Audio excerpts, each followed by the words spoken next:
Some of the connections with Mormonism that convinced me that Smith and Company, I'm going to call it that, must have gotten quite a bit. There's a lot of writings of his that talks about the Most High. Of course, there's a little bit of Old Testament about that too, yes. A lot of words of his has the mention of the Ancients of Days. Who's going to know about the Ancients of Days and even say that unless they've got a little bit of understanding of Ancients of Days? Urantia Book talks quite a bit about them. Who's going to talk about this Melchizedek, for instance, so many different ways? Who's going to talk about, oh, by the way, the Spirit inside of us lived with God before He came here. It came here. They got a little bit, I would say, not quite understood that one. They feel that the Mormons' belief is that all of us lived there and we chose the time we come and we chose our mom and dad and so on. The Urantia Book's more like, no, you guys started when your mom and dad had sex and you were born, but the Spirit inside of you came out of paradise. In fact, some of those indwelt people before you that decided, no, I don't want to. And so you have what they call experienced indwelling God fragments. And we in this last day, kind of what Mormons teach, the best of those experienced indwelling God fragments are here to help get these lights back on. They don't just come on by force, they come on when we choose to allow them to come on. And the lesser portion came out, at least in this neck of the woods, in the 1830s. About 100 years almost to the day, they went to work on the greater portion. It wasn't translating gold plates at this time. So maybe it was, we're not so sure. That's not a part of the rumors anyway. From 1905, Smith's era was 1805 to 1840s, and this era is the same thing 100 years later. Incidentally, for those of you who know about Dr. Steiner, a German guy, Austrian German guy, he also during that exact same time period was receiving incoming information that almost the same. A lot of his lectures that he gave has to do with life on other worlds and the time when the lights would come on and so on. They were, any listening ear on the planet available, they were willing to help. Well, a group back in Chicago decided they did want to tune in, and through a few that became known as the Forum, I guess. I'm not going to try to be authority on that, but a group of people back in the early turn of the 20th century decided, yeah, we're going to dare to listen up, and they come across some information that says, wow, we can tell you about the cosmology of the whole universe. The deeper your questions, the better your answers. So they would submit questions, and the more things they got, the more answers they got, the more intelligent their questions became. And in a nutshell, after 20, 30 years of doing that, they had some pretty darn good questions, and we're getting some pretty heavy-duty answers. For you who have read the Urantia Book, part of it is we're still scratching our heads, what's that trying to say? Because it's pretty ahead of its time still. That was around 1930s when that was completed, my understanding. In 1940, they were thinking we'll print it any time now. It was not permitted to be printed until 1955. Some say the war had something to do with it, World War II. But they were printed in 1955. And then, I think the revelators did not quite know for sure what was going to happen. Wow, we saw what happened to the Mormons. What's going to happen when this book hits the stage? So I don't know, I don't claim to know, but I'm guessing that might have had something to do with why they were saying, don't get out there and announce this on the housetops yet. In fact, let it go by word of mouth. Let the angels direct where it goes, and that's what it did for the first couple, 3 decades. Even to this day, you don't see a campaign really trying to do it on talk shows and so on. I think we're at that day now.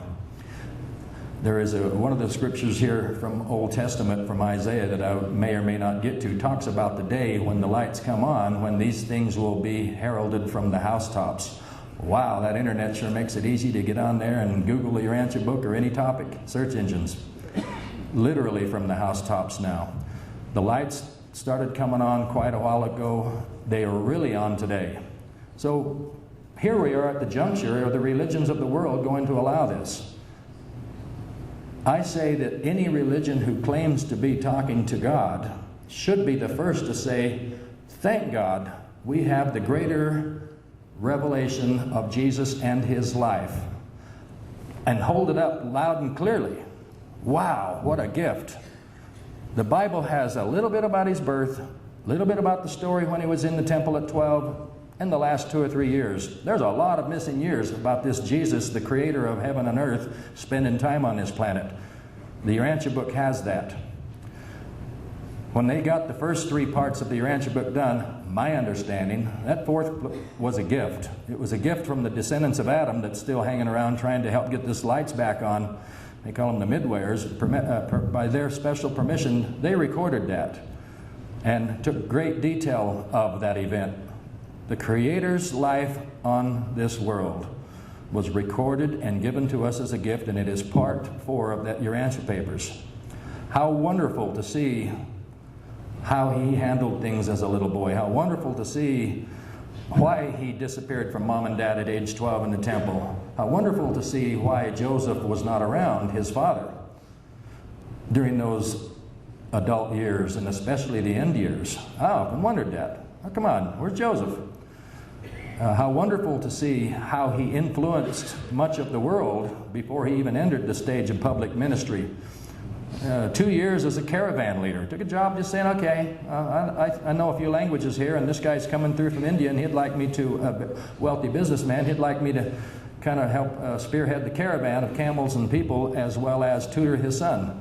So India got a good shot in the arm of Jesus of Nazareth before he was ever known on the stage. And so did much of the rest of the world in those years in the 20s. How wonderful it is to see how he fathered 9 siblings, 8 other siblings. One of them wasn't born until after his father had died, so he was the only known father to little baby, is it Ruth, was it? Only father to little baby Ruth. How touching to see how he cared for that family and instructed James, the next oldest brother, to see to it that things are taken care of before he left the nest. And how wonderful it is to see that he went about his father's business, which is what he told him he came here to do, even though it didn't agree with his mother's game plan. She thought he was nuts. And some of the family did too. And many of the people did, and especially the potentates of the town did. Beautiful story.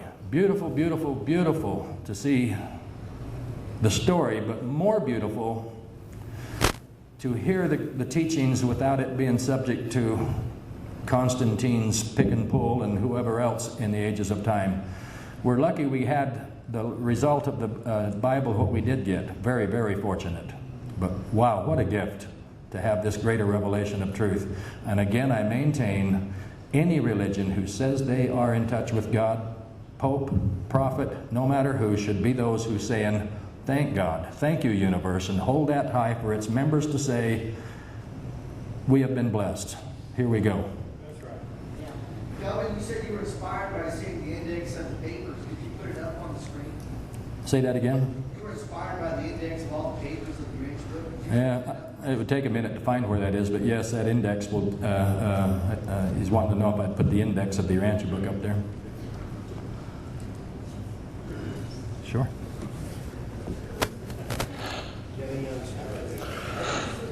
You look like you're right out of the Geek Squad, dude. Right there.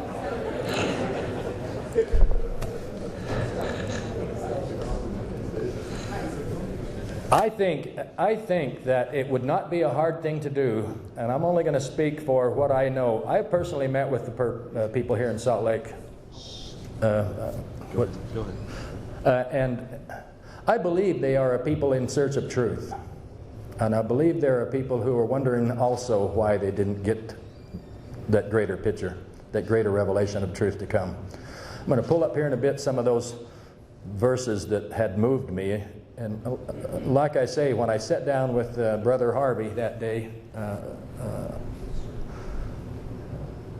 he admitted that he had wondered the same thing all his life. He didn't know why I didn't get them. Thank you very much.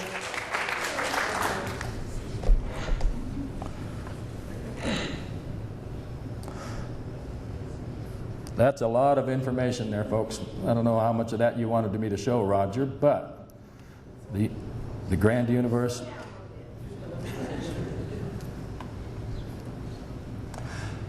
While people are reading through that, let's do a couple of questions here. Anybody have any questions, feel free to chime it in right now. Okay, I'm going down one. Carol.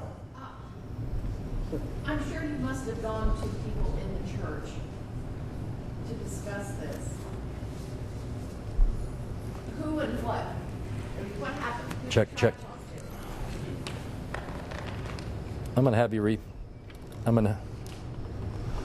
Hello, check. Check.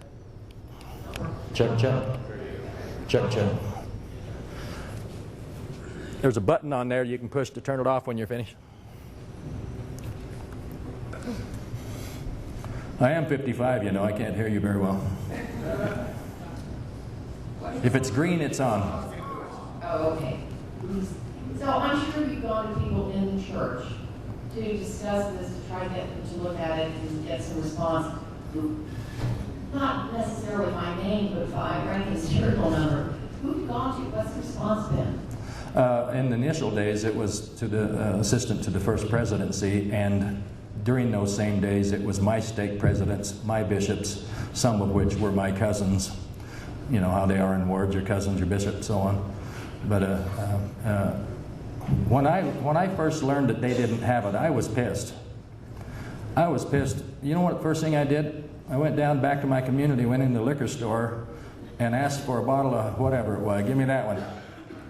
It shows me a little bit maybe of my nature looking back, but he said, "You want this in a brown bag?" I said, "No, I don't." And I took that and I walked up and down Main Street in the little town of Roosevelt, Utah, because I knew that I wasn't going to be judged by God if I had a bottle of liquor. One of the reasons I did that, because I had just read in Isaiah where it says, "If a man walking in the Spirit do lie, saying, I'll teach of wine and strong drink, he'll even be the prophet of this people." Now, I believe that. It made me feel bad because and up until that time, I had never touched a drop of liquor, never had a puff of anything, and a few Pepsis. Somebody way back there. Yes.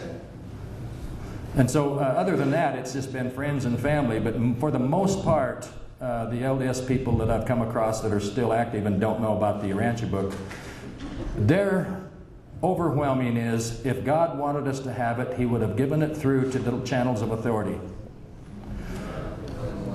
And until, if you understand Isaiah, if any of you do, Isaiah's message is, the bonds are made tight that no man can loose them.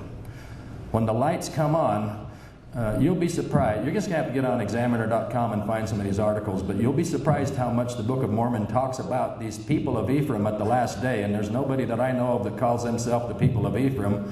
Then right here, every Mormon youth, LDS youth, when they get age 13, 14, 15, go in where it's called a patriarchal blessing, whereas the patriarch of the area tells them a little bit about themselves, and one of those blessings, they wait with bated breath to see what descent they're from. They're either going to be from Ephraim or Manasseh or one of the other house of Israel people. Most of them are told they are of the line of Ephraim. Well, that being the case, I don't know of any other people that claim to be of Ephraim, and Isaiah has a lot to say about the people of Ephraim at the last day. One of which, let me just quote that and then we get to your question. "Woe to the crowned pride of Ephraim, who sit at the head of the fat valleys of those that are overcome with wine, not wine wherein they stumble with strong drink, but where they err in vision and stumble in judgment. The leaders of this people have caused my people to err.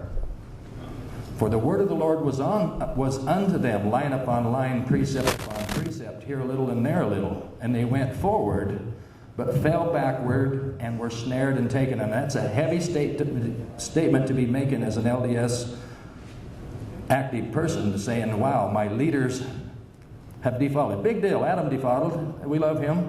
It's no big deal if the leaders defaulted.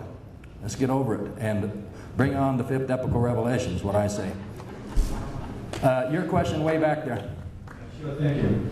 My question is more or less for your opinion. Are we in the days similar to when Jesus appeared on the planet, and by choice He appeared in a family that was a traditional Jewish family by choice? He could have appeared as a heathen, as unattached to any other religious group, but He chose to become part of a Jewish family and remained active for 30-some odd years. So my question and my thoughts are, was it the plan of the angels of the the churches and the angels of futures when Jesus came, for him to uplift the revelation of the Father through the Jewish faith, and they just rejected him. And are we living in similar times when the Urantia revelation is being presented on the planet? And all churches, like I said, the Church of Mormon, have the opportunity to embrace it and actually to significantly improve the organizational outreach of the fifth epical revelation by embracing it. Imagine if by some miracle the Pope and the prophet and other leaders would present to their communities the fact that this is, I hear you. I hear exactly what you're saying. An unbelievable, fantastic, Jubilee experience. Again, back to Isaiah, and I keep quoting him because I was told as a Mormon his words are of great importance last day, and it addresses what you just asked, and that is yes. But this time, as Jesus said, in that day every knee will bow and every tongue confess. I believe wholeheartedly that some of these churches will lead the way. I hope ours, local one, does here. I believe wholeheartedly that we'll see the Jewish people as a nation will embrace this thing very soon. Those people are keen to the things that the Urantia Book talks about. We might read about the Valley of Hebron and this and that, and it's Greek to us, but to them, they know exactly what we're talking about, like David Cantor's speech the other day. They know these places, and when they get in there and read, some already have, and some of them are sitting here among us today. Brother Dreyer, they know this Urantia Book, and it doesn't take them very long to say, oh wow, did we mess up? Oops. And I think the Jewish people will. I think Isaiah talks about this work and he calls it a marvelous work and a wonder. And the Mormon people say that is part of their marvelous work. Except the wonder part's still out there yet. Wonder about the universe. But you know, time is not that much time. 168 years ago is not very long ago in the scheme of things. So the lights are just coming on, and the next step. This is a big step, though. The fifth epical revelation. I have my opinion of how that would be an every knee bow and every tongue confess. Obviously, it's not going to be by force. There's going to be some of those wackos out there that say, don't believe it, it's of the devil. And incidentally, I'm going to bring this part out, and I'm not getting much of my clicks, but anyway. There's a part in the LDS faith that is very succinct on, for you who read this at the last day. You know what? I'm going to find that. Because it is part of this presentation. And it's what will help every LDS person say, okay, this makes sense. Anybody see the one up there? Okay. You have this away, it's actually clear. Thank you. What are you looking for? What's the part of the last days? You guys, I think you know. that's your portion. I do know it well enough. All right, you're going to trust that I'm not, I might miss a few words. In the Book of Moroni, and last part, one of the part, Moroni again was the Mormon's son. The Book of Mormon was named after Mormon, and Moroni was his boy. And when he got finished with all these records, he hid them up, and we don't even know if he died or not. I have the opinion that this temples that are all over the land that Mormons built, 130 something of them now, with got this Urantia dude on top, Moroni. I'm wondering if he even died at all. We do know that Elijah didn't die, and when Urantia Book talks about they can be transfigured, and Mormonism talks about that as well, and maybe Moroni is still assisting, but these Urantia temples, according to Isaiah, he calls them eminent palaces.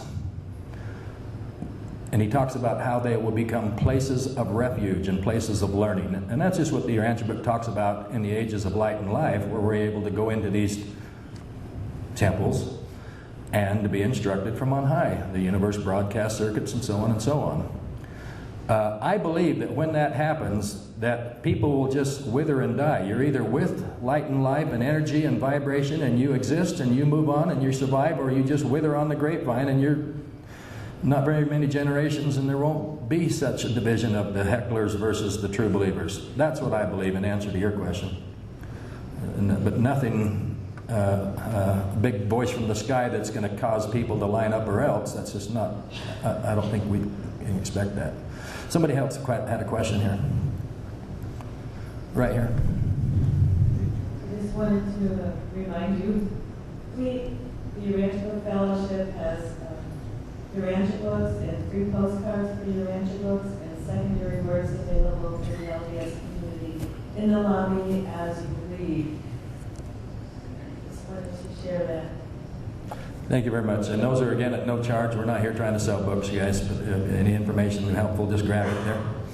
Bookstore is over here. We're not far from here. Upstairs is where they eat, and downstairs we have a bookstore of some of these publications. That part in the Moroni that I was going to, it says, "For you who read this book at the last day, I'm going to show you how to judge. And see that you don't judge wrongfully. For whatsoever persuades a man to do good, and to believe in Christ, and to love God, and to love his fellow man, and to serve his fellow man, you will know of a surety it is sent forth by the gift and power of God. And for you who say the devil's up to something, let me speak particular." I'm quoting here, not me talking. This is Moroni saying, "For you who say, oh, it is of the devil," because many do, "Oh, he'll give you 9 truths to slip in 1 lie." He said, "Let me speak to you particularly, because these words will condemn you at the last day. For the devil, nor those angels who subject themselves to him, will not persuade a man to do good, and to love God, and to love his fellow man. It is contrary to their nature." There is a lot of insight in the pages of Mormon and in that book that is very, very beautiful to the person looking for truth. It is definitely a precursor to the greater revelation of truth that we can now enjoy.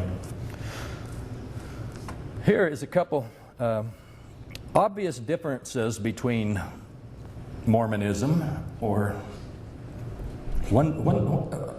it's going to be a few obstacles. Yeah, we know about it says Jesus didn't die for our sins. That's one of them. But Mormons are very strong on eternal marriage in those temples.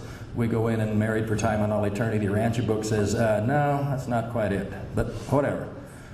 They're going to have to get used to a few of those things. Again, like I said, we didn't live and make choices before according to the Urantia Book, even though the Spirit of God, the thought adjusters, our indwellings did. A little bit arrogant now after reading the Urantia Book to think that, boy, someday I'm going to be a god and populate my own world. A lot of them were taught and believed that, but in the Urantia Book, no, we become in the core of finalities, and we might be of service out there on worlds of time and space, but not quite man's purpose to become a god and populate his own world. Resurrection with physical bodies is another big difference. In the LDS belief, when we die, that body will be resurrected. Thumbnail, I often wonder, okay, your hair grows, your fingernails grow. I'm not going to get all of it back, am I? I'll be a hairy, long fingernail guy. But John the Baptist. yeah, John the Baptist. But these are simple things I think that they can adjust to. But the Urantia Book talks about, yeah, you're going to get bodies. It's just not this one. I guarantee you dig up Brigham Young, and his bones are still going to be there. He's not resurrected, and anyone else. And yet, Ezekiel, they get this from some Old Testament writings, and especially like Ezekiel when he looked and the graves were open and the bones came and flesh on the bones and so on. But that's a big difference. Resurrection, nonetheless, just not the literal physical here, but a new physical body, a new Urantia body that's patterned after this one. One of the big differences is that the Word of God will only come through the prophet. LDS people are pretty schooled on that one. If it doesn't come from them, they're going to hopefully will modify that to say, hey, you're free to get God from whatever, the best, choose you out of the best books they were once taught. If you lack wisdom, ask. Anybody can ask. I hope the prophet can do like Adam did. Remember when Adam first came, they all the garden people go, whoa, 10 foot tall and violet skin, he's a god, and began to worship in some degree. And you, no, you don't worship me. I don't think you'd ever see Adam or Jesus with his picture sideways profile on a book advertised at Deseret Bookstore. Wow, come and buy me. That's a prophet or an Adam type would be the last to do that. No. You worship the Father. Venerate him. Don't even venerate me. I point you to him. I help you understand him. Hopefully we'll get back to that and any other religion. Question, Cal. Yes? Just more of a comment, really. My wife and I visited Salt Lake City probably 25 years ago, and we went to the Beehive House, which was Brigham Young's home right near the temple in downtown Salt Lake. Now they've changed the name of that to the Lion House. And 25 years ago, they went on and on and on about him having 27 wives. Now, the Lion House, they didn't mention it at all. So I'm really impressed with their ability to change, and hopefully they can go forward and accept some of the truth from the Urantia Book. That's a good point. I don't think they have to hang their head in shame over it too bad, though, you know. The rest of the biblical world talks about Solomon and David having all those wives and God giving Hagar to Abraham and so on. The rest of the world needs to get over that as well. Mormons did. There is a belief that in the next world they might or whatever, but they'll get over that one too. But you're right. Here's something that I would like to read, and this is right out of Mormon scripture. Now, I think this is very applicable. Time speedily comes, and great things are to be shown forth to the children of men. We are there. This was 1830-something when this was given. But without faith shall not anything be shown forth, except desolations upon Babylon, the same which has made all nations drink of the wine and wrath of her fornication. And there are none that doeth good, except those who are ready to receive the fullness of my gospel, which I have sent forth to this generation. Wherefore I call on the weak things of the world, those who are unlearned and despised, to thrash the nations by the power of my Spirit. I'm just going to read the black parts because the others, anyway. And the poor and the meek shall have the gospel preached to them, and they shall be looking forth with the time of my coming, for the time of my coming, for it is nigh at hand. And they shall learn the parable of the fig tree, for even now already summer is nigh. And I have sent forth the fullness of my gospel by the hand of my servant Joseph, and in weakness have I blessed him. And I have given unto him the keys of the mysteries of those things which have been sealed. It's the point of my talk. He had the keys to the mysteries, the things that were sealed. He was either cut off or didn't get to it, or maybe did a default. Who knows? But he didn't unseal them. And we're now getting them 100 years later. And then it says, even things which were from the foundation of the world, and the things which shall come forth from this time until the time of my coming, if he shall abide in me, and if not, another will I plant in his stead. In other places, it talks about if you don't receive the greater things, it will be withheld from you and given to another people. The question the LDS Church must be asking is, why didn't we get it? I went there and asked them if they had it. I thought they had it behind closed doors. They said no, and I don't know who does. You can believe that, or you can go ask them yourself. It's hard to get in there, though. But we do have it. Doesn't matter. The lights are coming on, and it is not an instant gift. We need to earn this. The challenge to all of us, whether we're still in this church or that one, or just nomads out here in nomads land with the Urantia papers, the Urantia Book is clear that this world will not change by us preaching it or telling all these great things that are in our knowledgeable head. It'll change when we become living examples of the life that Jesus lived. The world changes one chained soul at a time. I can stand up here and I could be a preacher in a pulpit all day long and tell you all this stuff, but it's what I am, not what I say. What you are, not what you say. And these conferences are great. Mormons love conferences too. Susan. Oh, okay. I'm going to play this last, one more question. I'm going to play a last closing Battle Hymn of the Republic. You're going to love this.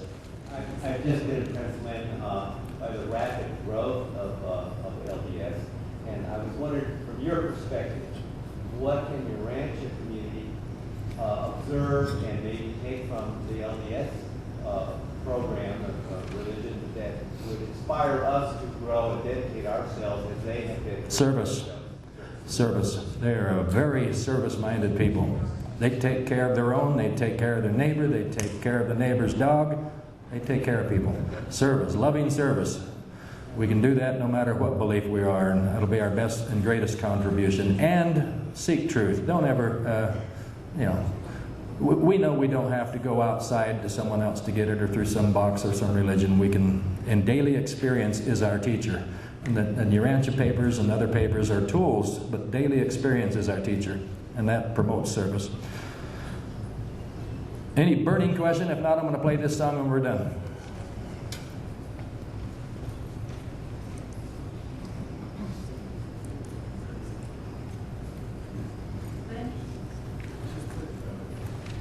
Go ahead with your question. I can stop this one. Two-part question. Here in the recent you mentioned that the elders were no longer openly acknowledges this greater record to come. I don't know if you spoke to that in the lecture. Try to understand if that is the case. Could you expound on that? And also the 2/3 sealed plates, the gold plates that you spoke of, are these actually in material possession of the elders? I don't think so. I don't know if they were ever even existed or not, but I don't have any reason to believe they did or didn't. I would say they did. I believe they did, but I wouldn't be surprised if they never existed. But the 2/3, Moroni gave them back to him and said, I'm going to take them back and seal them up, and you won't get them until you're ready.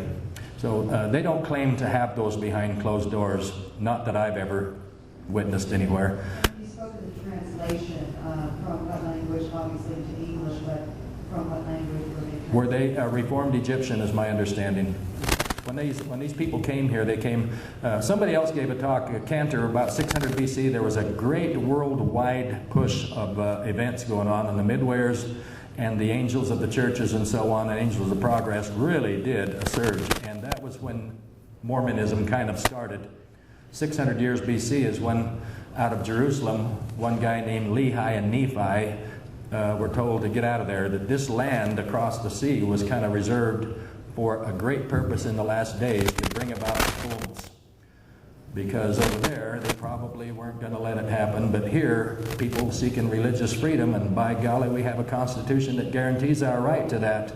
It can flourish here, and it did, and it's doing it now. So this greater revelation that came out of Jerusalem at 600 BC, they carried the Old Testament, a lot of the old prophets, the writings of Isaiah and so on, brought them over here, taught them. Moroni, 1,000 years later, was the last to gather them up and seal them up and said, okay, in the Lord's own due time, you'll get these records. But the sealed portion is a tricky business. It'll be withheld from you until you are ready for it. I say the seal is broken. We have it. We've had it for 55 years. But that's the greater portion, and it came. I don't believe it is the same sealed portion. I believe the information that we have in the Urantia papers is the same information that was in that sealed portion. God is the same yesterday. He's going to tell them the same thing He would tell us if He was here.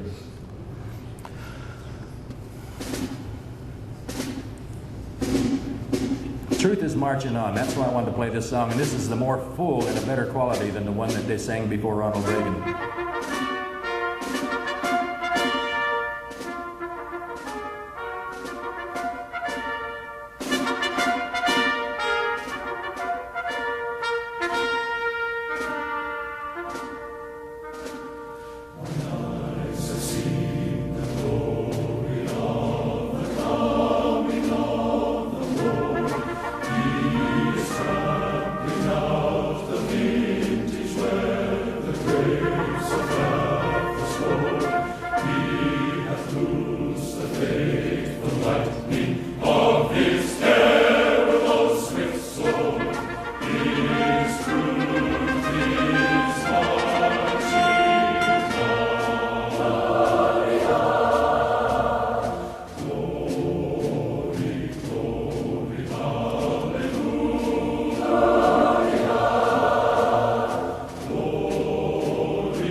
thank the Mormon Tabernacle Choir and the whole Mormon people for their contribution to the great fifth epical revelation.